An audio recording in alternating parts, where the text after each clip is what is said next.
Hey guys, Puzzle Lord here coming at you with an updated deck profile on my Dinomorphia deck for the month of February 2024. Alright, I want to keep this short and to the point. I did take this to locals and I managed to do fairly well. I actually went, what did I go? I went 4-1. But honestly, I changed the deck immediately after. This is going to be the deck that I took to the tournament, to my local tournament, but I'm going to be talking about changes and what I would change and what I want to change moving forward with this deck. This was pre Phantom Nightmare, so like the week before it came out, so just keep that in mind. Okay, so we're going to kick it off with the three best normal summons in the game. In the deck, 3 Theresia.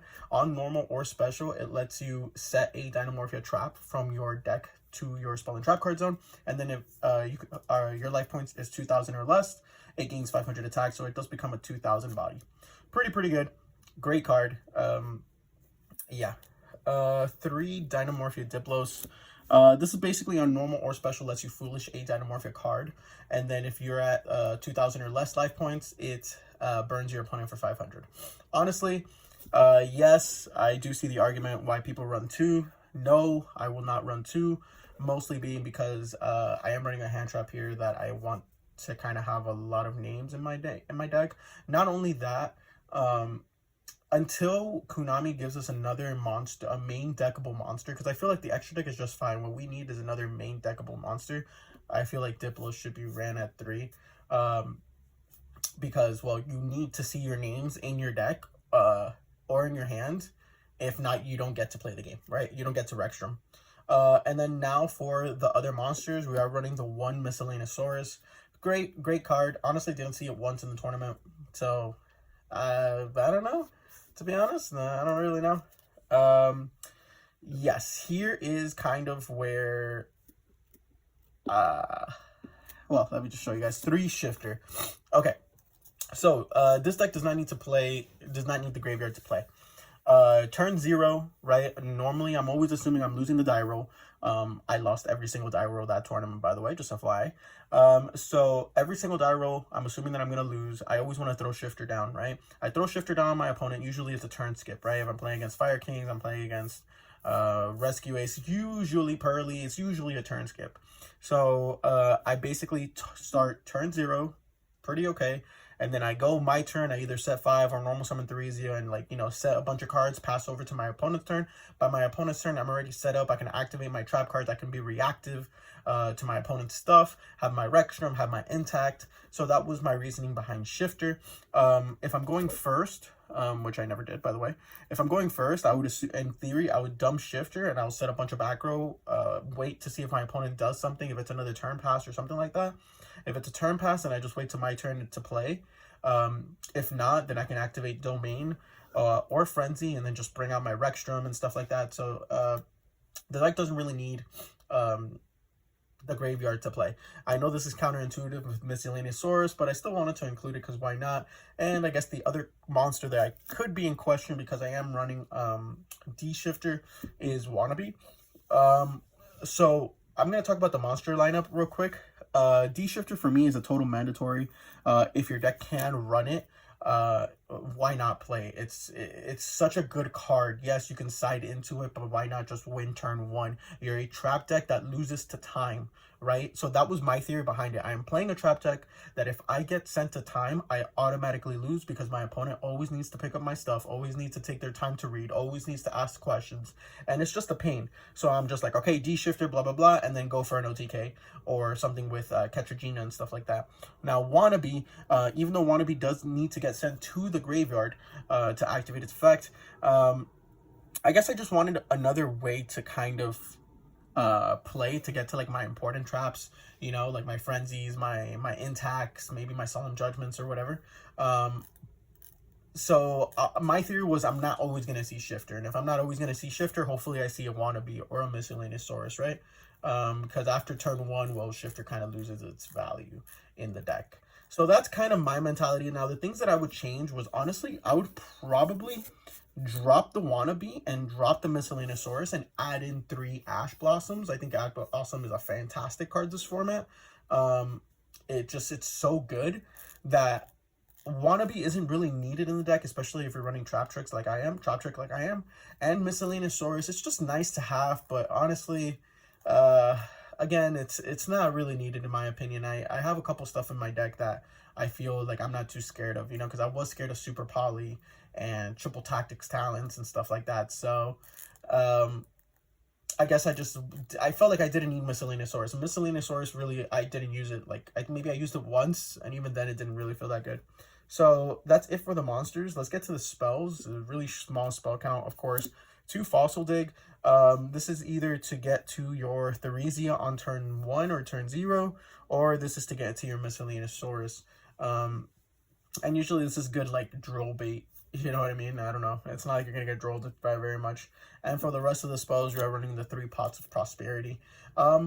Honestly, these were Pots of Duality. I'm still very indifferent by them. I don't know which one's better in this deck because I'm only going to resolve 1 Pot of Prosperity at a time. Only 1, because that's 6 cards out of your extra deck. Even though you do have a lot of free space in your extra deck, you're only ever probably going to resolve 1. But usually you only ever need to resolve 1 to kind of get playing, because you'll probably see a key piece that you need to pick up, either Intact, Frenzy, or Domain, or maybe a Theresia. So I don't know, but Prosperity did what Prosperity does, and that is increase consistency. I mean, card isn't banned. I mean, we're limited, why not play, right? But I will say, in this deck, maybe Pot of Duality could be a little better, just because you don't want to banish your extra deck. Traps, by the way. So we're running, like, I think, like 23 traps or something, 24. So we're running 3 Frenzy. The best trap in the deck to get you to start playing the game. Essentially, you pay half your life points. If you guys don't get the gist of the deck, you basically want to be as low life points as possible, because that's where all your great effects come in, like Rexstrom and Ketragina and stuff like that, right? So Dinomorphia Frenzy lets you pay half your life points as cost, and then you fusion summon, right? So it's almost like a polymerization. You fusion summon, but in trap form, and Frenzy allows you to fusion summon using the main deck and your extra deck. So this is usually the tool that you're going to be using to pump out Ketragina, and then Ketragina copy this effect to pump out a Rexstrom. So that's why I kind of low-key don't like Prosperity too much, but whatever. Speaking about Domain, I am playing 3 Domain. No, I will not cut Domain down to 2. I don't understand why some people want to cut these Dinomorphia ratios. You should always be playing 3 and 3. My theory behind it is, yes, like, after you go through 2, either Domain or Frenzy, you run out of names in the deck. But remember, Domain actually lets you fusion summon from the deck or from the field, and I believe from the hand as well. Let me see real quick. From your hand, deck, or field is a material. So when you run out of Frenzy targets, you can use Domain. And the thing about Domain is that you can use it during either player's main phase, while Frenzy can only be used during your opponent's main phase. So, and again, these cards are what let you play the game. You either get Rexstrom out or you lose the game. There's really nothing else to it. So, yeah, 3 of those. Another card that I feel like it's a mandatory 3 of 3 Intact. This card is busted. This card is such a fantastic card. So many times my opponent have to pick up and read. So many times I let them attack directly after I resolved this card. And they're like, okay, game 2. And I'm like, no, all the battle. Okay, this is basically a Solemn Strike if you control a Dinomorphia card. So, if you guys don't know, this card's greatest weakness was actually Ash Blossom back in the day, because you would flip Frenzy, your opponent would be like, wait, what deck? Ash? And then you wouldn't be able to do anything unless you had a Solemn Strike, or something in that regard. But they made Dinomorphia Intact. Dinomorphia Intact is basically a Solemn Strike if you control a face-up Dinomorphia card. Meaning, if you flip Frenzy, your opponent chains Ash Blossom to it, you still control a face-up Dinomorphia card, you are able to activate Intact. Intact, when a monster effect is activated, you can negate that effect and then destroy it, okay? But it also has another clause, that for the rest of that turn, any battle damage you take for the rest of the turn becomes half your life points, meaning you cannot die. You can't die. If you go all the way down to 100 life points, and your opponent decides to attack, well, you're going to go to 50. And then if they're going to attack again, well, they're going to go to 25, and so on and so forth. Also, all the counter traps have the same effect, that if you were to take battle damage, you can banish this card, and you take no damage from that battle, for that one battle. Okay, same, and the regular traps have the effect that if you were to take effect damage, you can banish this card from the graveyard, and then you don't take that effect damage. Okay, so it only works once, so keep that in mind. A lot of opponents had to read this and they were like, you already used the first effect, you can't use the second effect. And I would say, well, I'm not using the second effect, it's all part of the first effect. So keep that in mind. I would say probably the MVP trap, okay, has to go to Alert. I feel like moving forward, Alert is such an important key piece to this deck. Why? Super Poly is rampant. Triple Tactics Talent is rampant. All those cards that take Snatch, Steal, Mind Control, all those cards that take, remember your Rexstrom, you're oppressive when it comes to monster negate, like to monsters. You're not oppressive when it comes to spell or trap. Catch Regina makes it that you have to play on your opponent's turn, meaning you're already viable for a thrust. You're already viable for a triple tactics. Okay, so I'm already going in knowing that my opponent at least has one removal for my Rexstrom. So okay, they remove my Rexstrom, they managed to link it off. Well, activate Alert. Pay half my life points, target 2 monsters, up to 2 Dinomorphia monsters that equal level 8 or less. And guess what? Rexstrom's level 8, so I can special summon Rexstrom, and well, you're still under Rexstrom, right? So 2 Alert, I think, is a must going forward, especially with most deck playing Super Poly. I feel like it's a need, you know? For the last Dinomorphia card up, we are playing the 1 Dinomorphia Sonic. It's just a Solemn Judgment. It's another counter trap. I'm not playing Brute, Dinomorphia Brutes, because I feel like popping cards right now isn't that good.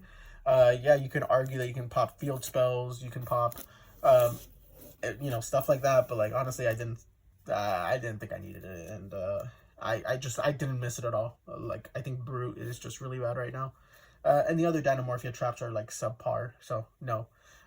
For probably one of the best Dinomorphia cards, obviously 3 Solemn Judgment, pay half your life points and negate anything. Lol. Really, really good. I did play 3 Solemn Strike. So Solemn Strike really helped me when I went turn 2 a lot of the times. If my opponent would set up like Appaloosa or like a lot of negates or like an SP Little Knight, well, I can just set 5 back row during my opponent's turn. I can activate Frenzy. If they had like an SP Little Knight, they would obviously okay that. Go to Catch Regina. On resolution, Catch Regina effect banish to Frenzy. And then, you know, they'll be like, I don't know what that does, so I'm going to banish it. And then I will just Solemn Strike it. So by that time, I'm left with 2,000. I'm left with 500 life points with Catch Regina and Rexstrom, which is fantastic. So you do want to see this early on. Honestly, this is just really good for breaking boards. Like a lot of people are like, why are you running Solemn Strike? Once you get down to 2,000 life points, which is usually what you do get to 2,000, you're only going to be able to resolve 1.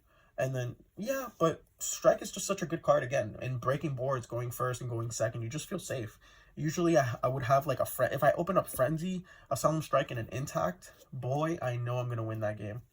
For the rest of the traps, fantastic trap. 3 Ferret Flames. This card is cracked against Vanadium, against anything that like makes massive boards. This card's so good. Essentially, it makes your opponent shuffle back all the monsters that they control that are higher than your life points. You usually go to like 500 life points. A lot of monsters don't have less than 500 life points. So attack. So they shuffle their entire board, and it doesn't affect the monster. It affects the player. So yeah. Unaffected cards, lol. And then I am running the 2 Trap Trick. I'm only running 2 Trap Trick because obviously, just in case I don't see my wannabe, just in case I'm under Shifter or whatever, I do at least need to get to Rexstrom one way somehow. So this is kind of like a last-ditch effort. And mid-game, this card really does shine once I already have my Rexstrom and my, my Rexstrom on board and I can protect it. This can be anything from like Alert to Ferret Flames to whatever. So that is it for the main of flat 40. No, I am not running the Z-Arc stuff, honestly, because I didn't give it much testing and I don't own the stuff. Maybe I will, but I have to test it and see how I like it, to be completely fair with you, because, yeah, I just have to test it. For the side deck, 3 Lava Golems. There's a couple of Vanadium players in my locals. There's a couple of Vanadium players in my locals. And Rescue Ace players and stuff like that. So I love, like, against Rescue Ace, they usually end on like a Turbulence or maybe an SP Little Knight or something like that. And then I'm always like, okay, well, main phase attempting to enter battle, and they freak out, so then they try to use everything, you know what I mean? So like usually they have 2 monsters on board, and then I just lava golem set 5 pass and just laugh at them because they can't do anything else. MVP of the side deck, hands down, 3 deck lockdown. This card's cracked. Guys, this card is so good. If your deck can run it, I really do think that this card is a straight up side deck card. It's really, really strong. So it states that neither player can add cards from their deck to their hand except by drawing them. And then monsters cannot be special summoned from the main deck.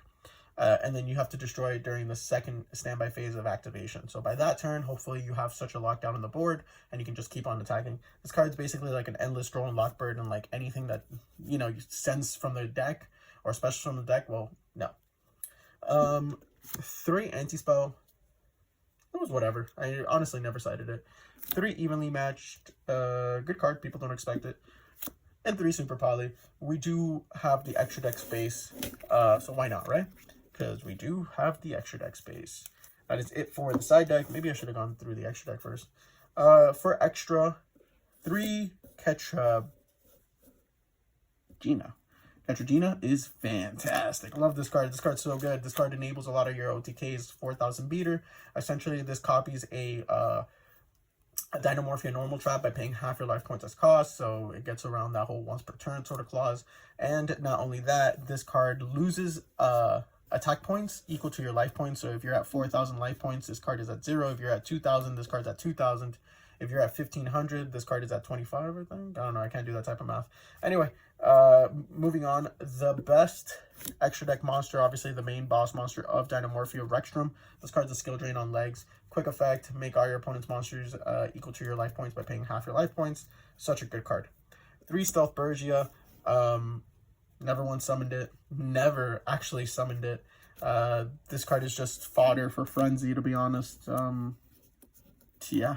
I never had a situation where I'm like, yo, you know what would be a really good card to summon right here? Yeah. Stealth Bergia. And then the rest are honestly just super poly targets, guys. It can be whatever you want. I had the extra deck space, so Starving Venom, Garura, Mud Dragon. And then for the XYZs, the Abyss Dweller, the Lagia, and the Dolka. And that is it, guys, for my Dinomorphia deck. I will be probably posting an updated version soon because I do know what I want to change, and I've been playtesting a little bit more on Dueling Book. So, but I did want to post this, so let me know what you guys think, and like always, whale out.